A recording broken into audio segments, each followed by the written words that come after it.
Hello guys, welcome back to my channel spoken boost. আজকের ভিডিওতে প্রোনাউনের 8টি ভাগের মধ্যে শেষ ভাগ দুটি নিয়ে আলোচনা করব।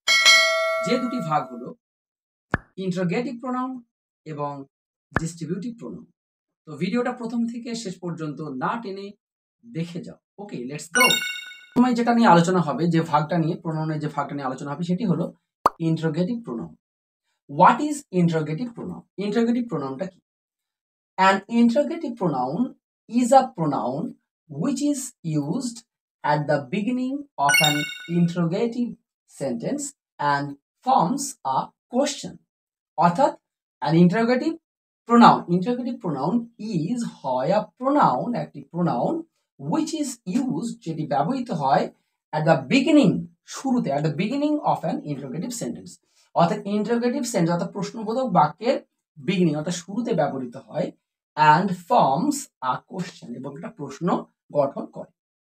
ফর এক্সাম্পল, উদাহরণস্বরূপ বলা যেতে পারে who, what, which, whom and whose. এই পাঁচটি যেটি রয়েছে, পাঁচটি WH ওয়ার্ড, এই পাঁচটি WH ওয়ার্ডকে আমরা বলছি ইন্টারোগেটিভ প্রোনাউন। আরো কিছু WH ওয়ার্ড রয়েছে যেগুলোকে আমরা ইন্টারোগেটিভ প্রোনাউন নয়, আমরা ইন্টারোগেটিভ অ্যাডভার্বস বলে থাকি। সেগুলো কি কি এখানে আমি লিখে দিয়েছি, ওয়্যার, when, why, how। ওকে, এইগুলোকে আমরা বলবো ইন্টারোগেটিভ অ্যাডভার্বস, ইন্টারোগেটিভ প্রোনাউন নয়। সো এখানে আমি এক্সাম্পল হিসেবে এখানে রেখেছি, যেমন এখানে আমি বলছি যে কিছু কিছু প্রোনাউন, ইন্টারোগেটিভ প্রোনাউন রয়েছে যেগুলো সাবজেক্ট হিসাবে ব্যবহৃত হয়ে থাকে, আবার কিছু কিছু রয়েছে অবজেক্ট হিসাবে, আবার কিছু সাবজেক্ট এবং অবজেক্ট উভয় ক্ষেত্রে ব্যবহৃত হয়।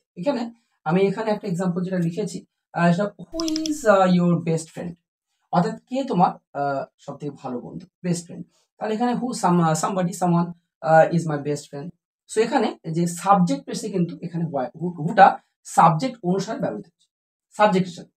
নেক্সট যেটা রয়েছে, হোয়াট ইজ ইউর হবি, তোমার হবিটা কি। তাহলে সেক্ষেত্রে কিছু একটা হবি, গার্ডেনিং হতে পারে, সেটা সামথিং কিছু হতে পারে। তো সেক্ষেত্রে সামথিং ইজ মাই হবি, কোনো কিছু একটা আমার হবি। তাহলে এখানেও কিন্তু এই জায়গাতে হোয়াট, এটাও কিন্তু এখানে সাবজেক্ট হিসাবে ব্যবহৃত হয়েছে।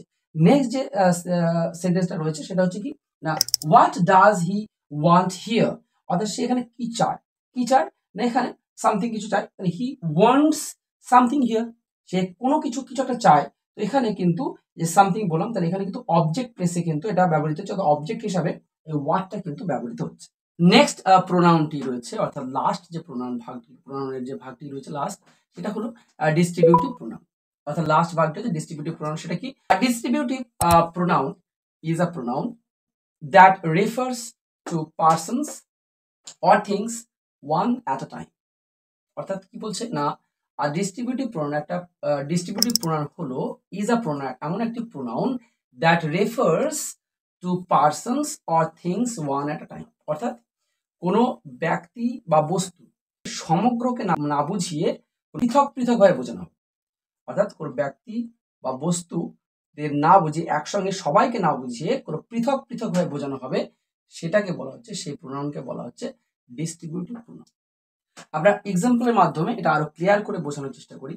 For example, each, either, neither, none, any, everyone, everything, anything. Okay, আরো এক্সাম্পল আমি সেন্টেন্সের মাধ্যমে এখানে বোঝানোর চেষ্টা করেছি। Each of you has to go there. Each of you, অর্থাৎ ইচ অফ ইউ মানে, এখানে ইচ অফ ইউ মানে তোমাদের মধ্যে, ইচ মানে প্রত্যেকে, এক একজন, পার্টিকুলার মানে আলাদা আলাদা হবে।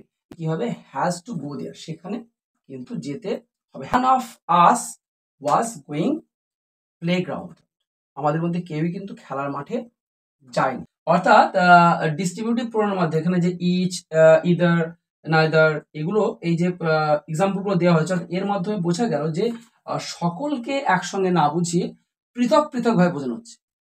ওকে গাইজ, ভিডিওটা এই পর্যন্ত। ভিডিওটা যদি ভালো লেগে থাকে অবশ্যই একটা লাইক করো, কমেন্টস করো, শেয়ার করো। ওকে, ততক্ষণ পর্যন্ত ভালো থাকো, নেক্সট ভিডিওর জন্য অপেক্ষা করো। ওকে, বাই।